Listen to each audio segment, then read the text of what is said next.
భారతదేశంలో జనాభా 100 కోట్ల మంది ఉంటే అందులో 19 కోట్ల మంది ముసలి వాళ్ళు, రిటైర్ అయిపోయిన వాళ్ళు ఉండి పుచ్చారు.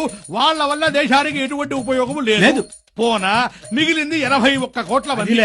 25 కోట్ల మంది స్కూళ్లు, కాలేజీలు, పిహెచ్డీలు చేస్తా ఉంటారు. పోనా 56 కోట్లు. అదిల్లా 22 కోట్ల మంది స్టేట్ గవర్నమెంట్ లా, సెంట్రల్ గవర్నమెంట్ లా ఎంప్లాయీస్ గా ఉన్నారు. వాళ్ళు ఎప్పుడుమే పని చెయ్యరు. పోనా మిగిలింది 34 కోట్లు. అదిలే 4 కోట్ల మంది ఆర్మీలో జాయిన్ అయ్యి సంకలో తుపాకులు పెట్టుకుని బార్డర్ లో తిరుగుతా ఉంటారు. పోనా 30 కోట్లు. అదిల్లా 20 కోట్ల మంది దొంగలుగా, దోపిడీలుగా, రౌడీలుగా, సోంబేరులుగా కుంగుఫూ కరాటేలు ప్రాక్టీస్ చేస్తా ఉంటారు. వాళ్ళు రొంబ వేస్ట్, దేశానికి ఉపయోగపడరు. అది పోన మిగిలింది 10 కోట్లు. 8 కోట్ల మంది పని పాట లేకుండా తిరుగుతా ఉంటారు. పోనీ ఆమిత్యం 2 కోట్ల మంది అయినా దేశానికి ఉపయోగపడతారా అంటే అదిల్లా 1,20,00,000 మంది అడ్డమైన జబ్బులతో, రోగాలతో, రొచ్చులతో హాస్పిటల్లో ట్రీట్మెంట్ లో ఉండారు.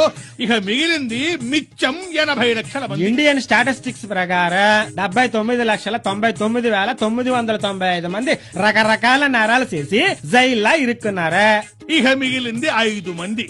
ప్రధానమంత్రి వాజ్పేయి, ముఖ్యమంత్రి చంద్రబాబు నాయుడు, నాను, ఎన్ సన్ను, ని. ప్రధానమంత్రి, ముఖ్యమంత్రి వారి వారి పని వారు చేసుకుంటా ఉంటారు. నాను, ఎన్ సన్ను మా పని మేము చేసుకుంటా ఉన్నాము. ఇక నీ మట్టం మేము చెప్పే సొల్లు వింటా ఉండావు. ఏమిరా బాలరాజు, ఏమిరా ఉపయోగం దేశానికి నీ వల్ల?